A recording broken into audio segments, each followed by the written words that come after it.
Hello. The title of this video today is You Can't Buy Happiness. And indeed you can't, and I think sometimes people are searching in all the wrong places for it. So I'm going to give you some real clues here, including 5 specific things that you can do that will help you find more happiness or contentment, shall we say. Hi, my name is Bill Claudy, and I'm a psychotherapist and licensed clinical social worker with over 45 years of experience talking to folks and working with folks. And I want to share some of that with you here today. So let's get started right away. And let me follow up that my father, who was born in 1910, used to have this expression, money isn't everything, but it's way ahead of whatever's in second place. Well, happiness isn't everything either. It's not quite what it's all cracked up to be. But purpose can be. And in today's world, we have so many distractions and so many things going on with the internet and TV and video games and activities and knowledge about the world and COVID we've been struggling with, and war and uncertainty. So it's very stressful. In fact, research has showed recently, there was a study that showed that older Americans are only the 10th happiest out of 142 countries, and that young Americans are 62nd happiest out of 142 countries. That might seem surprising, but I think sometimes we assume that because we have so many luxuries and freedoms for the most part and abilities to manage our own lives here, that we should just be happier, that we're happier than everybody else, but not necessarily true. And in fact, the older we get, sometimes the happier we are. There's also research that shows that 80 to 85-year-old Americans report more life satisfaction than 18 to 21-year-olds. And again, that might seem a little counterintuitive because we think that, when you're young, you're strong and active and fit and able to do things, but you're also maybe a little bit uncertain about your future, have little experience in life to know what really matters, easily swayed by what's going on around us, and just really not having a lot of experience in life and what really is important. So I'm going to share with you 5 important things to think about for real happiness. And it starts kind of in a contrary way to say, don't search for happiness. That's a mistake. Instead, search for purpose. And I will share with you at the very end of this video, and I hope you'll hang on for that, to tell you what my personal priority is or purpose in life. It took me many years to get to this point, and it's not always easy, but I've come to settle upon something that's important, and I think I'll share with you. So the main goal here with number 1 is sharing. Don't look for happiness. If you keep searching for happiness, especially through buying stuff, right? The latest video games, the latest, the best car, the great entertainment center, going to concerts, going out to eat, spending money, buying stuff, it's not going to make you happy. It might temporarily raise your spirits a little bit, but it's not going to bring you happiness in your long-term life and contentment. What is important, and this is the most critical of all these 5, is searching more for purpose.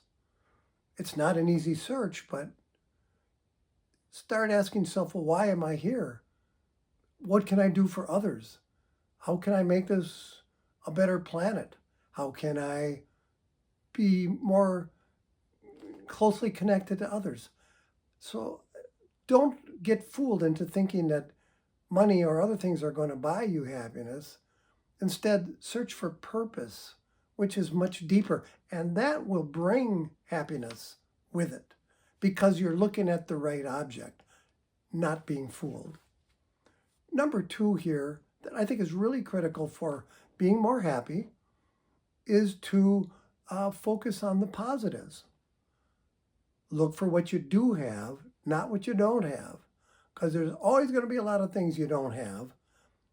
But look for what you do. Look for the positives and stress those within yourself. A mistake a lot of people and my clients over the years have made with that is that when they're thinking about their status in life or their happiness, what they do is they compare them, interestingly enough, always to somebody who's doing better, who has more money or a nicer house or looks happier or has what appear to be better circumstances. But they don't look at the people that are having more struggles than them. They don't compare to that. So they're getting a biased view of where they are. So focus on the positives and notice what you do have, not what you don't have. The third thing to keep in mind is to be more mindful and aware. Be more cognizant, more aware of your daily life or what you're doing at times. So you're not just attracted to the latest butterfly that floats by or the greatest TV show you're going to watch or things like that. Instead, just kind of focus on where you're at. Be more purposeful. Be a little more aware of your settings and what's going on around your life.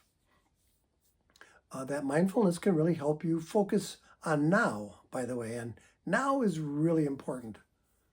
The future, the past, those are not with us right now.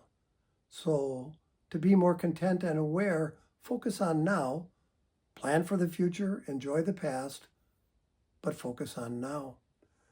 Number 4, this is critical, develop relationships. Try to have trusted, caring people around you, family, friends, others.